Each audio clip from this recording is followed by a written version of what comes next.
It is not fair for him to be in that weight class. They need to calibrate them scales.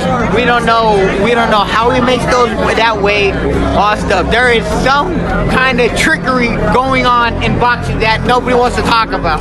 Who he had beaten once before in a controversial fight where Tszyu was bleeding very badly, and where before he fought him in a rematch, Tszyu had been knocked out.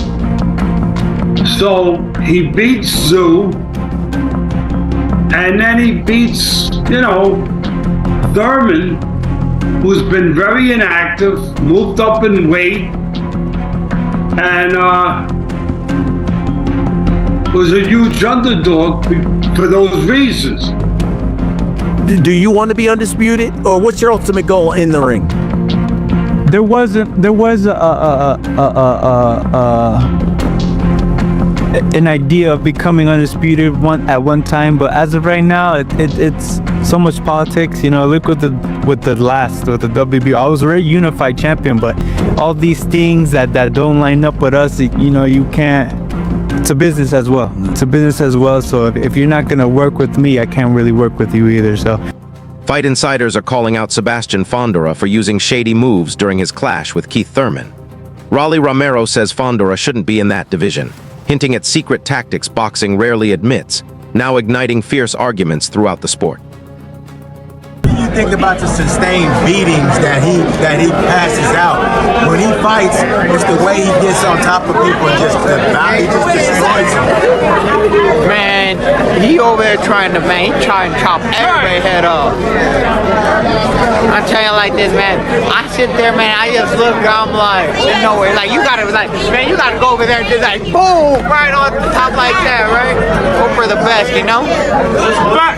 One fan went off on X, calling Sebastian Fundora a straight-up unfair advantage. He said if every fighter at 154 avoided him, he wouldn't even question it. In his view, Fondora's height alone makes it wrong for him to compete there, and that comment quickly lit up a serious debate in boxing. Keith Thurman walked away with a badly damaged face, so severe that many started doubting it came from normal punches and standard gloves. Rumors began spreading that something might have been off with Fondora's gloves. Even after taking heavy damage, Thurman still wasn't happy with the referee stepping in and ending the fight. That conditioning, he's a volume puncher, and I think it's just that little bit of a press that he was putting on that let that referee feel the way that he felt to jump in, but he was pressing, he was opening up, he was starting to throw wide, and that's where the veteran has an opportunity to shine. I'm telling you, man, the fans were loving it, the action was getting real, there was no need to just stop it right then and right there, but once again, I'm not that beat up, I can fight more, and we'll see what happens, man. But it was a good fight. I wanted a great fight, and I think if it went just a few more minutes, something great would happen. Or maybe I would have got dropped, and then, at the end of the day, I can accept. Reports say Sebastian Fundora is not chasing undisputed glory, because he believes other sanctioning bodies won't stand behind him the way the World Boxing Council does. That's why he stays loyal to the WBC, choosing their support over going after every title out there. I'm comfy with the WBC. I still think I'm recognized as the best.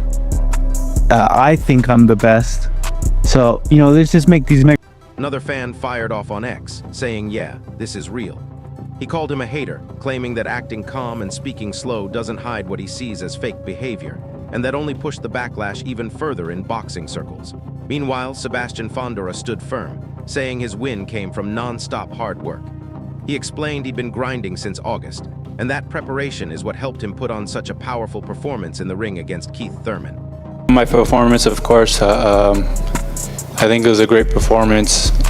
Just a lot of training in this camp, but we've been training for him since August of last year, so it was unfortunate that we couldn't fight in October, but we stay training, we stay getting ready for this former Hall of Famer and show tonight. I take my hat off to Keith. Of course, he's a great former champion. Like I said, a future Hall of Famer for sure. But no, we trained very hard for this fight, and we made sure that we crossed our T's and dotted our I's, so that performance from him wouldn't be nothing for us to nothing crazy for us to handle. I'm very comfortable with the WBC. I've been saying this over and over again. I'll fight these guys. I'll unify with these guys, but I'll probably drop the belt right. Bernie the boxer questioned Sebastian Fondora for that decision, saying he should have chosen a different opponent. With plenty of options out there, Bernie feels Fondora picked Keith Thurman on purpose, knowing the matchup leaned heavily in his favor and made the gap way too big to ignore. Keith Thurman, bludgeoned, battered, bruised, didn't knock him down, but did everything else. Man. Talk to us about the matchup. Keith Thurman had a hill to climb. You know what I'm saying? That's the thing with Fundora. And man, that layoff didn't help him. Like I was just telling my boy Romero, I was thinking he should have fought old boy first. Should have fought Charlo first. I would like to see that first. Maybe scrap the whole thing. You know, they're trying to make this thing twice and it didn't go. So I think they Fundora should have been held up. He should have been put with somebody else, even though I think he hurt himself the second time. So the first time Keith Thurman hurt himself, and then the second time, boom, and then old boy hurt himself. But it was a good fight, man. Keith Thurman, he showed his heart, he showed his guts. You know what I'm saying? He landed some shots in between, and you know, but they didn't phase Fundora. The cheating talk around Sebastian Fondora facing Keith Thurman isn't something new. Teddy Atlas brought up Fondora's earlier fight with Tim Tszyu, where Tszyu ended up with a deep head cut and blurred vision. Back then too, many people questioned whether Fondora's gloves or his tactics were completely clean. Fundora. But before we go too crazy, remember the guys that he's beaten recently. He beat Costas, he beat, what's his name? Tszyu. He beat Tszyu, who he had beaten once before in a controversial fight where Tszyu was bleeding very badly. And before he fought him in a rematch, Tszyu had been knocked out. So he beats Tszyu, and then he beats, you know, Thurman, who's been very inactive, moved up in weight, and was a huge underdog for those reasons. So let him beat somebody maybe a little bit of a higher level of thought before you go too. Jose Benavidez SR didn't hold back after Sebastian Fondora scored a TKO over Keith Thurman. He pointed straight to Fondora's youth and massive height edge, saying that alone changed everything. He also added that Thurman's long layoff and current condition made this a bad matchup, exposing a clear gap between both fighters. To be honest, I already kind of knew that, you know, Fundora super young right now, super tall, and Keith Thurman, you know, at the end of the day, you know, he was a great fighter, he was a good fighter, but he had a lot of tough fights, but, you know, I thought Keith was going to give him a little bit of trouble, you know, and take him to deep waters and test him a little bit. But, you know, when Fundora threw the right hand the first time, he kind of got him, and, you know, that's like, oh, man, you know, Fundora, I think it's too much for him. Fundora looked really good. He used his distance, his body shots, and straight punches and everything. I think, in my opinion, he looked really good. And Keith Thurman, you know, he tried. And it was a great stoppage, in my opinion. You know, it's good. You know, when they started the fight and I saw his face, I was like, damn, you know, it was a good stop. A fan on X didn't hold back, calling it ruthless and badly mismatched from the start, and saying it looked even worse once the fight began. That sharp take reflects the rising frustration among fans over how one-sided the bout really felt. Chris Algieri broke down Sebastian Fondora's TKO over Keith Thurman with precise analysis. He highlighted Fondora's rare skill of landing short uppercuts from distance, calling him a dangerous puzzle Thurman couldn't figure out. Algieri pointed to Thurman's decline, noting his long layoff, slower movement, and struggle against Fondora's massive 80-inch reach. He recalled Fondora's early days, when he seemed awkward and off balance, then explained how he's grown into a confident fighter, now using his jab effectively, throwing 44 per round in this fight. Algieri emphasized that Fondora hardly needed to change strategy, staying behind his jab and landing sharp, powerful shots until the referee stopped the fight. You know, he throws a rear uppercut from long range. He throws a lead uppercut from mid range. So he's a wildly dangerous puzzle to figure out. And Keith had no answer. And I guess in hindsight, that's probably not that surprising. Keith was not a 54-pounder. But yeah, it was underwhelming, I should say. I expected a little more from Keith. Talks the big game. You know, had that illustrious run at 147, but ultimately, like I said, Father Time over one time. Father Time gets everybody. He just looks slow. The legs weren't there, and also you're fighting a guy like you said with the 80-inch reach, and is also knows how to use it now. That's what we're seeing from Fundora. Is first couple of fights of his career when he was fighting on. While Algieri praised Sebastian Fondora's development, he also said Keith Thurman looked terrible and didn't really fight, making the matchup disappointing. He argued that Fondora's win, though commanding, didn't reveal much because Thurman is past his peak. Algieri added that at 28, Fondora is hitting his prime and now needs to face elite fighters at 154 pounds, naming the likes of Virgil Ortiz or Jaron Ennis as real challenges. In his eyes, Fondora has grown from a tall, awkward prospect into a serious threat. But the boxing world has to see him against top-tier opponents to truly judge his skill and legacy. Tszyu fight was impressive. The second Tszyu fight is where I think now Fundora can settle in now, and this is like what he's going to be. He's going to be a guy that pumps his jab. He's going to be a guy that throws power shots and lands power shots. I mean, his jab was really impressive. He threw 44 jabs per round in this fight. We're talking about a guy that never used to throw the jab. We always wondered, why does he fight on the inside when he has a bajillion-inch reach advantage over his opponents? But he's now settling in, and he started with the jab, and then he didn't even get out of first gear. Like, did you see? I didn't see Fundora exert any extra energy in this fight. He stuck behind his jab and threw short, concise power shots and just kept finding a home for them until the fight was ultimately stopped. I think Fundora is really coming into his own, but we gotta see him now with an elite level. Winky Wright weighed in on Sebastian Fondora's win over Keith Thurman, pointing out how Fondora kept constant pressure from start to finish. He said Thurman's non-stop movement, meant to find openings, actually drained him fast. Wright highlighted that Thurman's footwork and attempts to stay slippery backfired, leaving him tired and unable to fight back effectively.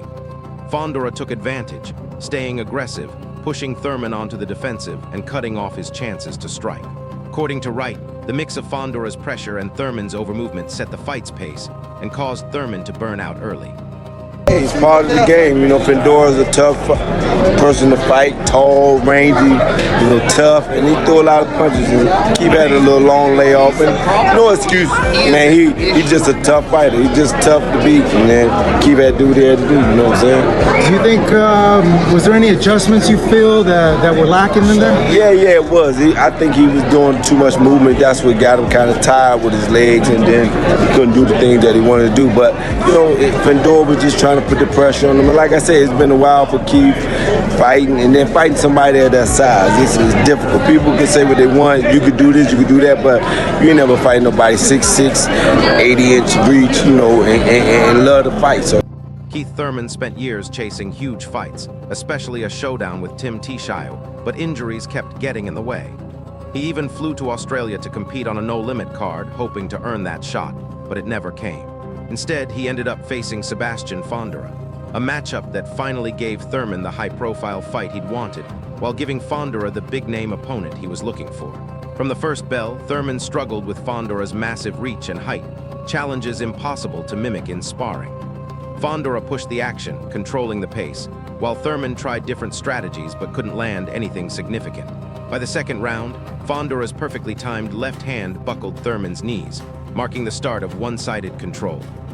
Been coming to Australia to fight on a no-limit card to hopefully do enough to secure that Tszyu fight eventually, but that would never materialize, and instead Thurman would end up finding himself fighting Fundora. Thurman was given the opportunity he's been chasing for years, and Fundora was given the big name he's been chasing also. So what ended up going down? Well, in the opening rounds, Thurman was clearly just trying to figure out how to approach Fundora. The reach, the height, it's something almost impossible to replicate in sparring. So the first couple rounds was really Fundora pushing the pace, whilst Thurman was trying different things just to see if he could even land anything. And in round 2, Fundora threw probably the best shot of the fight, a well-timed left hand which buckled Thurman's knees. But Thurman would see out the round, but from this point on, Fundora was almost in complete control. Thurman really had no answer. Liam Goff shared a sharp take on Keith Thurman's career path and his recent fight with Sebastian Fondora. He recalled Thurman's peak as welterweight champ, spotlighting key wins over Sean Porter in 2016 and Danny Garcia soon after. Back then, Thurman was a unified 147 lb champion with the boxing world at his feet. But Goff stressed how inactivity killed his momentum. Thurman sat out all of 2017 and 2018, returned against Jose Lopez in 2019, then fell to Manny Pacquiao. Long breaks followed, with only a few fights against Mario Barrios and smaller opponents before facing Fondora. Goff argued Thurman wasted his prime, taking too many long breaks, leaving him well past his best. In his view, Thurman didn't deserve a world title shot, calling this matchup ridiculous given his decline since the Pacquiao fight. Round 5, it was just one-way traffic from here on out. There was almost nothing coming back from Thurman, and his face showed the story of the fight.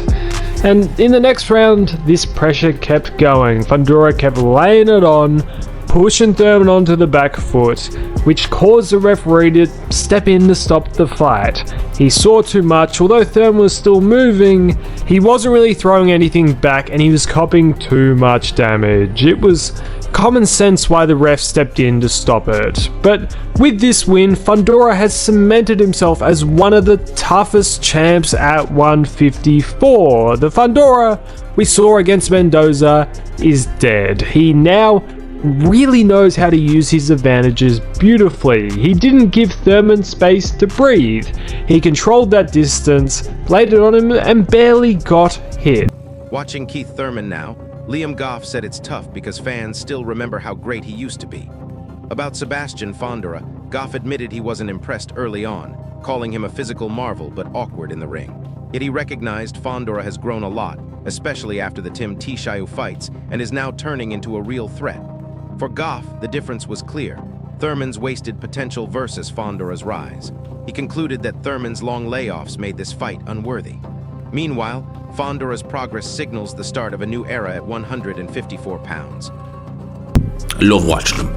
He was one time, he then turned into run time, as many people called him, but he still had really fun fights. Like his fight against Sean Porter in the Barclays Centre back in 2016, 10 years ago now. That was a great fight. It was competitive, it was close, but it was action from start to finish. It was brilliant. He then goes and he fights Danny Garcia. And that wasn't as fun, but it was still a good fight. And it was still Danny Garcia. I think Danny Garcia was still, peak Danny Garcia at the time. It wasn't that long removed from the Amir Khan fight, 5 years, but it's still reasonably good Danny Garcia. And you're thinking, right, Keith Thurman, the world's at your feet right now. You're unified champion at 147 pounds. Floyd Mayweather was getting ready to fight McGregor. You could be saying right now that he's gone, I'm the guy, this, that, and the other. You'd Kell Brook with you. You'd so many things going. So many good options, so many good opportunities. And he sits out well over a year. In fact, he sits out the whole of 2018, and that was March 2017, so it was early March at that. He sits out the whole of 2017, the whole of 2018, comes back against Josecito Lopez in January. I think it was Josecito Lopez anyway. In January 2019, doesn't look good in that fight, and then loses to Manny Pacquiao. Spends 3 years nearly out of the ring. Fights Mario Barrios, and wins that. And then has another 3 years of inactivity to then fight Brock Javez, a guy who had previously lost at 140 pounds and I think he'd fought even lighter than that, to now getting this fight with Sebastian Fondora. I have described the last 7 years of Keith Thurman's career like that, because there's been so little to talk about. I don't understand it. I don't get where the inactivity came from. I don't get the reason behind it. I don't get that he takes these like 2-year breaks, comes back, has one fight, and then waits another 2 years and then gets a world title shot. To me, it's just ridiculous. Just ridiculous. That's a wrap for today's video. Stay tuned for the next one. This video is for information and educational purposes only, aimed at updating boxing fans. All content is used under fair use guidelines, and no copyright material is intentionally infringed. To make this video more unique and informative, AI assistance was used in its creation. Opinions and analysis are for discussion and entertainment, not official statements.